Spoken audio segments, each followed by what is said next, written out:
बड़ा अफसोस है कि आज 11वां दिन है इनको हड़ताल पर बैठे हुए। ये रियासी ही नहीं, पूरा हमारे जम्मू कश्मीर में जितने भी सफाई कर्मचारी हैं, अगर आज हम कई बीमारियों से बचे हुए हैं तो इन शूरवीरों की वजह से बचे हुए हैं। लेकिन बड़ा अफसोस है जब कहीं सम्मान की बात आती है तो सम्मान करप्शन करने वाले वो बाबू होते हैं जो लगातार इनको नोच रहे हैं और इनकी बात नहीं करते हैं। ये सफाई कर्मचारी हमारे असली योद्धा है। मैं कहना चाहता हूं उन लोगों को जो बड़े ग्लव्स लगा लगा करके स्वच्छ भारत अभियान को लीड करते हैं, लाखों करोड़ों रुपया सरकार की जेब में डाके डाल रहे हैं, आज आप लोग क्यों नहीं दिख रहे हो? अगर आप लोगों को रियासी शहर हमारा गंदा दिख रहा है तो क्यों नहीं आप सफाई करते? बड़े बड़े जो हजारों टन के ढेर लगे हुए हैं वो आप में दम नहीं है उठाने का, वो यही लोग उठाते हैं। मैं ये साफ शब्दों में कहना चाहता हूं कि आने वाले दिनों में अगर आप लोगों ने, सरकारी अधिकारियों ने और ये जो जीते हुए हमारे नेता हैं, सरकार है, प्रदेश की केंद्र की सरकार है, ये जिम्मा एमपी का भी बनता है, जिम्मा प्रदेश सरकार का भी बनता है, केंद्र सरकार का भी बनता है। क्या सफाई कर्मचारी, अगर आपने यूटी का दर्जा दे दिया तो यूटी के बराबर की फैसिलिटी तो दे दो। वो आप लोग देते नहीं हो। आप लोगों को सिर्फ इन लोगों को, गरीब लोगों को नोचना है, तो ये कतई भी नहीं होना चाहिए। आने वाला टाइम जो है वो आप लोगों के लिए खराब होगा। ये हड़ताल पर बैठे हुए तभी उठेंगे जब तक इनकी डिमांडों को पूरा नहीं किया जाए। 10 डिमांडें रखिए, कम से कम 8 तो पूरी कर दो, 2 मत करो आप, 8 तो पूरी कर दो। ये सच्चे चिल्ला रहे हैं। 9,000 से किसका गुजारा होता है आज के जमाने में? और सुबह शाम ये जो है वो काम देते हैं पूरे रियासी को। अगर हम जब 4 बजे 5 बजे उठते हैं मंदिरों की तरफ जाने के लिए, मस्जिदों की तरफ जाने के लिए, तो हमें पूरा रियासी साफ सुथरा दिखता है। कौन करता है? 2:30-3 बजे उठ करके यही लोग करते हैं। इनको अधिकार नहीं है अपने हक मांगने को। गंदगी में हम 2 मिनट नहीं खड़े रह सकते हैं। ये ना जाने कितनी बीमारियों की जकड़ में आ चुके हैं उस गंदगी के चलते।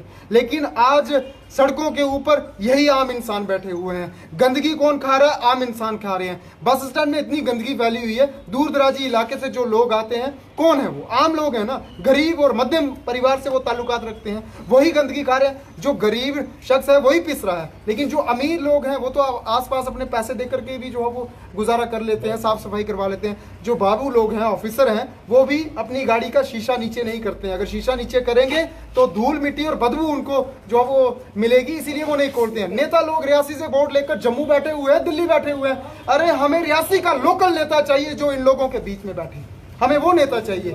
हमें वोट जो है वो देने के वक्त बड़े बड़े सपने दिखाए जाते हैं, लेकिन उसके बाद आप देख रहे हैं हकीकत क्या है। सफाई कर्मचारियों की सुध नहीं ली जा रही है जो पूरे रियासी को साफ सुथरा रखते हैं, पूरे जम्मू कश्मीर को साफ सुथरा रखते हैं। बड़ा अफसोस है। हमारी बहनें आज सड़कों पर हैं। मातृशक्ति को मजबूत करने की बात की जाती है। मातृशक्ति आज 9,000 से अधिक सैलरी की बात कर रही है।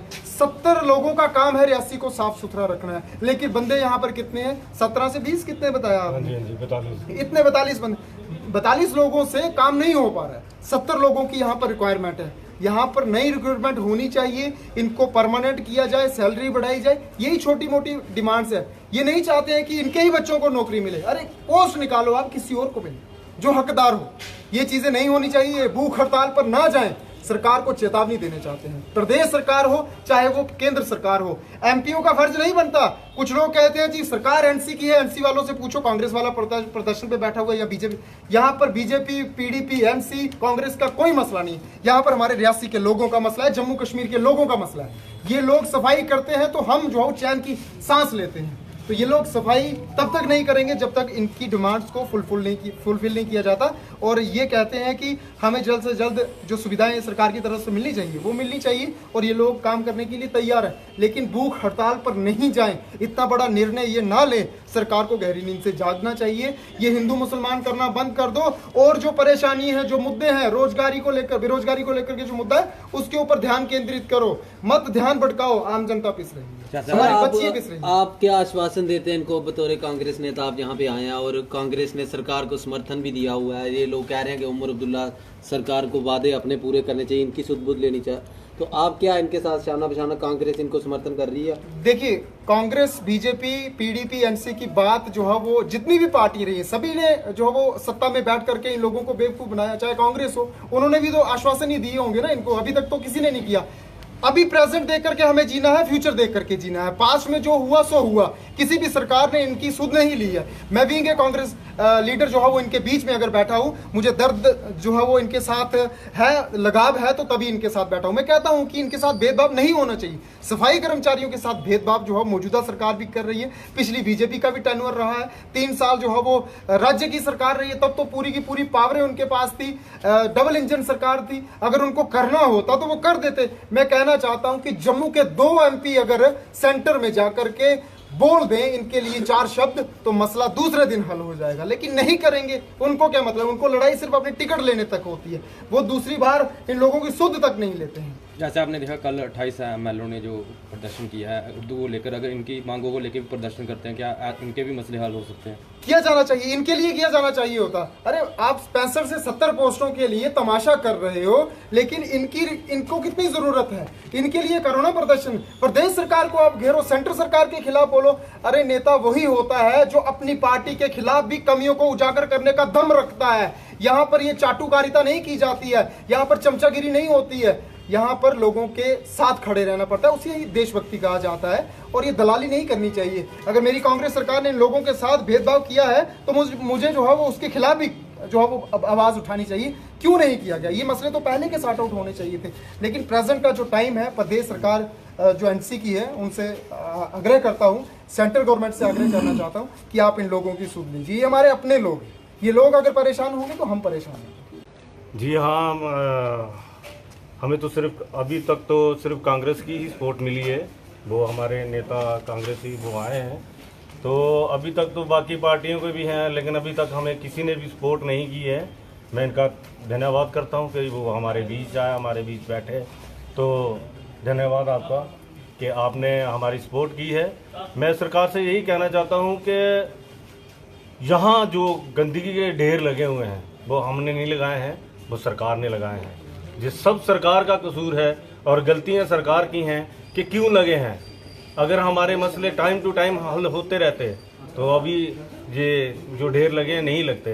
ये गलतियां सरकार की हैं, सरकार भुगतेगी, और आने वाले समय में इससे भी बड़ा निर्णय लिया जाएगा। और मैं खास तौर प्रशासन को ये बताना चाहता हूँ कि हमें तंग मत कीजिए। क्यों? आने वाले समय में अगर आपने हमें तंग किया तो हो सकता है यहाँ भूख हड़ताल कर भी बैठना पड़ेगा, और हम बैठेंगे भूख हड़ताल कर। अगर आपने किसी ने भी हमें तंग किया, कोई भी आकर हमें तंग करेगा, क्यों हम चुप कर बैठे हुए हैं? अगर नारे लगा रहे हैं, यहाँ बैठकर लगा रहे हैं, बाहर कहीं अपना दंगा फसाद नहीं कर रहे हैं, क्योंकि ये हमारी रियासी है, हमारी इस रियासी के वासी हैं। हम नहीं चाहते कि यहाँ कोई दंगा फसाद हो। और मैं अपने अफसरान को, इस प्रशासन को, सबको बताना चाहता हूँ, हमें तंग मत करें। हम चुप कर यहाँ बैठे हुए हैं कि हमें आकर हरासमेंट अगर करेंगे तो तो इससे भी ऊपर फिर हम प्रदर्शन भी करेंगे, रैली भी निकालेंगे, रोड भी बंद करेंगे। हमें अगर पुलिस की लाठियां भी खानी पड़ेंगे तो हम खाएंगे, अपने सिर फटवाना पड़ेगा तो हम फटवाएंगे, लेकिन उसके बाद भी हम और भी कड़ा निर्णय लेंगे। हो सकता है हम हड़ताल पर जाएं, भूख हड़ताल पर जाएं, बाद में ये मत बोलना कि गलत हो गया, इसकी भुगताई आप करेंगे। तो यहाँ के जो विधायक हैं उनको क्या मैसेज रहेगा आपका?